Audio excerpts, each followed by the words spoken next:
Добро утро, Иван. Да, цела година со нетрпение го очекуваме нашиот годишен одмор, меѓутоа секогаш постои можноста истиот да се претвори во ноќна мора, бидејќи не сме навикнати на климатските услови, промените со кои што ќе се соочи нашиот организам, на целодневното изложување на сонце, инсектите, но секако овде и по различната храна.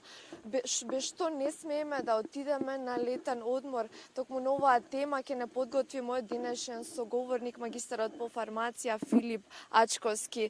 Филип, добро утро. Ете, климатските промени кога одиме на одмор влијат врз нашиот организам. На кој начин тие го прават тоа и како да се заштитиме? Добро утро, поздрав до гледачите и благодарност до ТВ Нова за поканата. Летото е еден период во кој што сите ние уживаме, бидејќи благодарение на подобрите временски услови, потоплата температура и така натака, едноставно не влече да бидеме повеќе надвор, не влече кон патувања и слично. Меѓутоа и покрај се добри работи тоа си носи одредени ризици со кои што ние треба да сме свесни и соодветно да се справиме со цел, како што рековте, да не дојдеме во ситуација да го расипеме долгоочекуваниот одмор.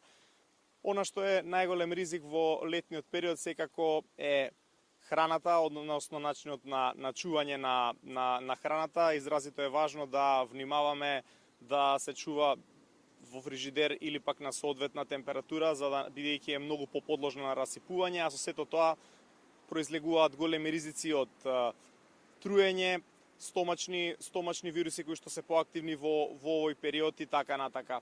Исто така, изразито е важно да се внимава да не претеруваме со некоја тешка масна исхрана во овој период заради тегобите кои што може да се јават дополнително на топлото време, и исто така кога веќе користиме овошје и зеленчук, тоа да биде соодветно и добро измиено, прочистено пред да го внесеме во организмот, за да повторно дојдеме до ризик од некоја стомачна инфекција. Филип, за време на годишните одмори се среќаваме со инсекти, соси, комарци, медузи. Како да се заштитиме од нив? Па добро, тоа е, да речем, еден неизбежен декор на нашиот одмор, на плажата, на сонцето, на топлите краишта.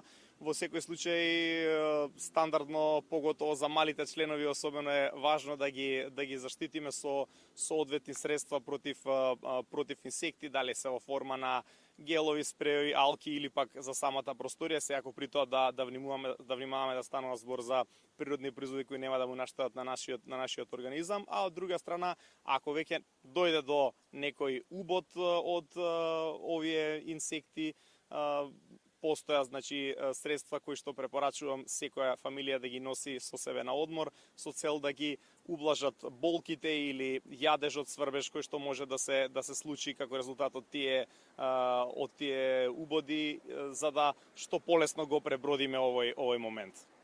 Што доколку имаме проблем при процесот на патување до дестинацијата, како можеме да си помогнеме? Па добро, во суштина патувањето кај голем број на луѓе предизвикува ризик од одредени стомачни проблеми, и во таа насока ние како стручни лица ги советуваме луѓето најпрвин припремени да отидат на одмор, тоа поготово зборуваме за маливе деца од 0 до 6 години, меѓутоа и за возрастите. Припремени значи дека е доста корисно една недела пред да одиме на одмор ние да земеме одредена доза на пробиотици, добри бактерии во нашиот организам. Најдобро би било кога тие би биле комбинирани со други квалитетни состојки како цинк, витамин B6, нане и камилица, бидејќи на тој начин ние ќе го припремиме нашиот организам за променетите услови кои што следат на новата локација. Променетите услови се пред се друга храна, друга вода, нови бактерии кои што ги сретнуваме дали на плажата, дали било каде што се наоѓаме. И од друга страна, исто така е значајно да внимаваме во текот на самиот процес на патување, да речеме паметно да се однесуваме, паметно да ги планираме работите, доколку патуваме со автомобил, да избегнуваме патување во најтоплите периоди од денот, да избегнуваме носење на храна која што е лесно расиплива во автомобилот. Наместо тоа најдобро е да се користат некои суви, да речеме, материи или пак ако зборуваме за овошје, нешто што е цврсто, што трпи, или соодветно да го складираме во фрижидерчиња, и на тој начин значи да го смалиме ризикот од проблеми кои што може да настанат во текот на нашето патување.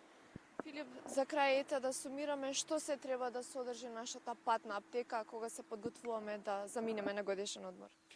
Па добро, имајќи во првите ризиците со кои што се соочуваме, како што реков, првиот и најголем ризик е ризикот на стомашни тегови при патувањата или уште поизразено онаа патувачка диареја. Соодветно на тоа ние задолжително треба да имаме една квалитетна пробиотска комбинација со нас, најдобро комбинирана со цинк, витамин B6, нани и камилица. Покрај тоа, ризикот кој што постои од сончаница или пак од разболување е присутен, заради тоа е многу важно да го рехидрираме нашиот организам, така да корисно е да имаме орална рехидратацијска сол заедно со нас, поготово за најмалите членови за кои што ова може да биде ризична состојба. Исто така, секако некој антипиретик за намалување на телесната температура или пак средство против болки, соодветни креми за сончење со добар квалитетен заштитен фактор за да се заштитиме од сонцето, соодветни средства против инсекти, како и средства за заштита доколку се случат убоди од инсектите. И на тој начин, значи, го затвараме отприлика оној неопходен круг на најосновни лекови и козметика кои што едноставно мора да ги имаме со нас во нашата патна аптека кога одиме на одмор. Филип, јас ви благодарам за сите овие корисни информации и совети. Верувам дека ќе бидат од голема полза за нашите гледачи кога се подготвуваат да заминат на годишниот одмор. Иван, го слушнавте разговорот со Филип Ачковски, магистар по фармација, кој што не подготви за тоа што се треба да содржи нашата патна аптека пред да заминеме на годишниот одмор, меѓутоа и како подобро да се соочиме со промените во климата, во исхраната, со кои што ќе наидеме, а воедно и како да се заштитиме од инсектите.